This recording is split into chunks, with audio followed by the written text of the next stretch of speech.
Alright, well, while everyone was tucked in their bed sleeping, the global recruiters of the blue collar and white collar world were not.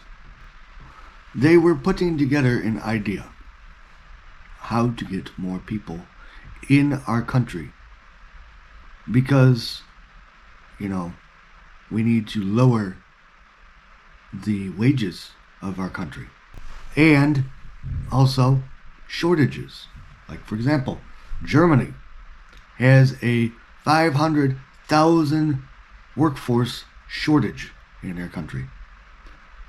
In nursing, in semi-drivers, hospitality, you name it, they need it. Now they're contributing it to the aging workforce, but they're also contributing to young adults leaving the country and going abroad for a better life. Now, that's where the global recruiters step in. And ever since the COVID-19, these job recruiters have been on the rise because of the stay-at-home, work-at-home situation. Well, now, these global recruiters are finding out, hey, businesses like hospitals are asking for their help.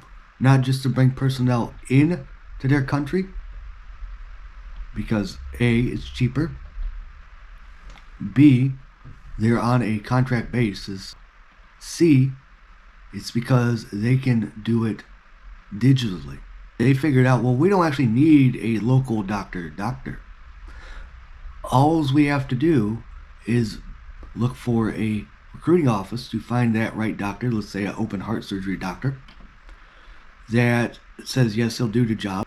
They can put on the VR glasses, and he's in Spain, and you're having open heart surgery in the Bronx in New York. And it's way cheaper because they're paying his wage in Spanish money, not in US currency. Or the guy Chuck, who's a foreman, who's in Moscow right now. He gets a call up by the global recruiters and says, hey, we would like to give you a position to work at our facility, and you don't even need to put together a crew or see the facility. All you have to do is know the skill, and you already know it, Chuck, and it's assembling solar panels in Shanghai, China. So Chuck agrees. Now Chuck tells everybody at work what to do without even leaving his kitchen table. And the other thing, too, is Chuck is paid in his currency. Chuck is not paid in the currency of the foreign land that he's working in. So the changing of the tide is becoming more rapid. Sure, there's some places like Germany's asking for nurses to be there physically. They're also asking semi-drivers to be there physically. But until that stopgap of the difference between being there physically and not in those sectors, or in the construction sector, manufacturing sector, on some level, this will ramp up. So when you have things like President Donald Trump, for example, birthright citizenship, and how illegals who had children are going to be null and void for the citizenship of the land that they were born in. All that's going to do is open up the spigot a little more for these global recruiters.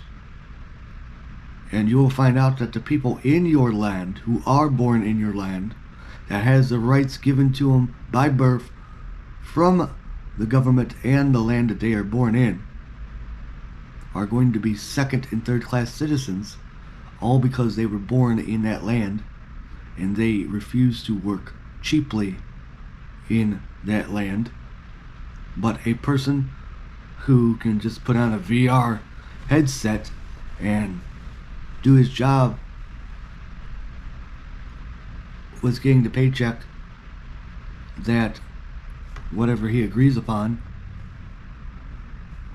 in his currency, It's perfectly fine taking your job, and that'll leave you starving to the streets. It'll also leave the older generation working harder, working longer, working until they literally collapse like the old workhouses back in the day. This will also make it so that younger generations will literally have to be on their hands and knees in hope, because they keep on working, that their parents are going to be able to leave them something behind. Primarily 4 walls and a roof, because they won't be able to afford one. The rent will be way too high. The vehicles will be out of reach, and they'll be forced to be on the streets only because of birthright. The other thing too about this is there will be jobs still around. You're always going to need an electrician that is literally going to go out there and fix that panel. You're always going to need a construction crew always repairing that pipe.